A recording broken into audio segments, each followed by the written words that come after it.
Hi there, Dave Rawlings here. I'm still getting a lot of people talking to me about rapiers and saying, well, rapiers aren't any good at cutting. You couldn't cut through this with a rapier. You couldn't do this. You couldn't do that.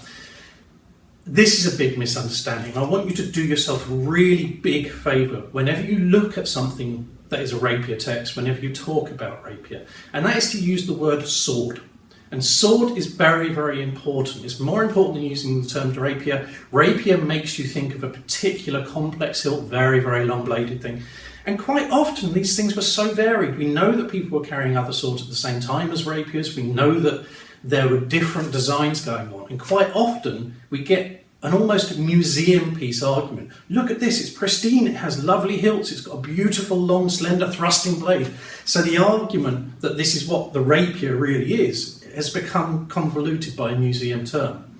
Use the term sword, because when you're using it for a martial arts practice, that is what you need to know. As I've said in previous videos, you do not get to dictate the blade size of your opponent.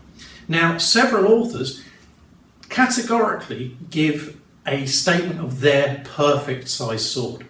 And that statement, by its own implication, I would suggest, actually says that other people have different opinions about the perfect length of a sword. So you also have texts which talk about how to use a different size sword against a different size sword, again suggesting that people are using different size swords to fence. You have a choice of the author, the one that he thinks is the best, but then you also have the proportions that other people are using. It would be unnecessary to make that discussion if everybody used the same length sword. So first of all, use the term sword. It's very, very useful. It starts making you deal with everything in the same way. And then this, oh, I fought with a messer against a rapier. It was awesome. Well, fuck it. You fought with a sword against a sword. What's your fucking matter? And that brings us into this idea of, if we have different lengths, we have different blade types. It's too easy to get caught up on this museum ideal that, look, this is a perfect length rapier. It has the perfect crossguard, the perfect basket, the perfect blade. Look at it. You're more likely to lose the variation in a museum situation because they want to have the perfect examples of very often. So we should be looking at the capacity of our opponent to carry what they want.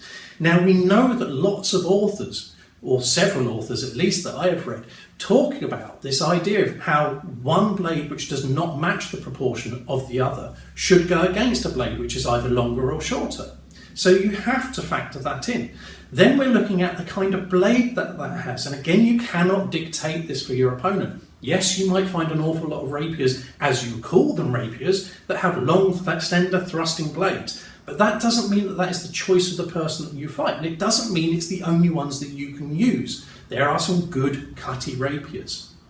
So the properties of the blade itself are one aspect. If the blade is made to cut, it will cut well. And quite often you're looking at a balance of choices. I want this to be long and thrusty, or I want it to be long and cutty, but now I sacrifice something else for those options. So then we have the mechanical argument, and the mechanical argument is very easy to misunderstand.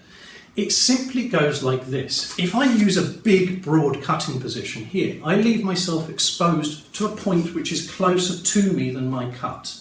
Now, if that is kept simply in mind, it's not a case of this cut being less powerful, it is less mechanically efficient than a point which is closer to me. So if they can do this and hit me, I'm going to get hit before I deliver my cut. It's as simple as that. It does not mean that this cut is not powerful if delivered with the right kind of blade. What it does mean is that it's less efficient mechanically.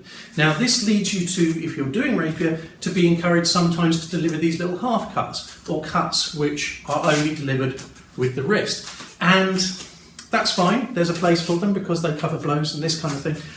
But they're not all the blows of rapiers, and they're often misunderstood to be. So, for example, if we're looking at Pachiko, where we're here underneath, and we're pulling back, and we're delivering a big blow, and he says it's a big blow, that means that we're delivering a big, hefting blow against someone. We might stop in the posture in a straight line, bam, but we do that in lots of different cutting arts, okay?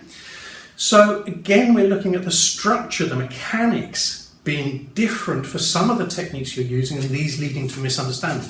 Yes, there are places where you'll do small motions. That's fine. Then there's places where you'll do large motions. And again, from this point, for example, where we have one of Thibaut's step-off positions, where we're here, and then we swing the blade around, and then we smash in the back of the head. Now this is not a gentle technique. This is a big cut. It's going around our head as we deliver the blow. It's where we deliver it. So, from a mechanical point of view, the cuts can be just as powerful as delivered with anything else, and the cuts are not dissimilar to cuts that you'll find delivered in Messer systems, for example. So in conclusion, there's really two main points to look at. First of all, the blade type. Well, rapiers don't cut well because they're of a particular blade type. No, they're not. They're different blade types because they're swords. Yes, you have different types of blades with similar type hilts. The hilts vary quite a lot. Sometimes they have curvy quillins, sometimes they have straight long quillins, sometimes they're short. All of these things makes a big difference to how those swords interact with other swords. We look at them in two smaller box, okay? So it depends on the type of blade as to how well it cuts. That's the first point.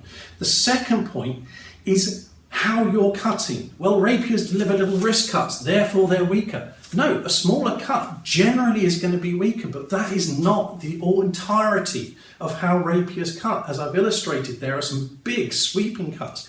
In Tibo, in Bachiko, they're big techniques. It's just using them in the appropriate place. And if you use them in the appropriate place, it comes down to the quality of the blade as to how much damage they will do.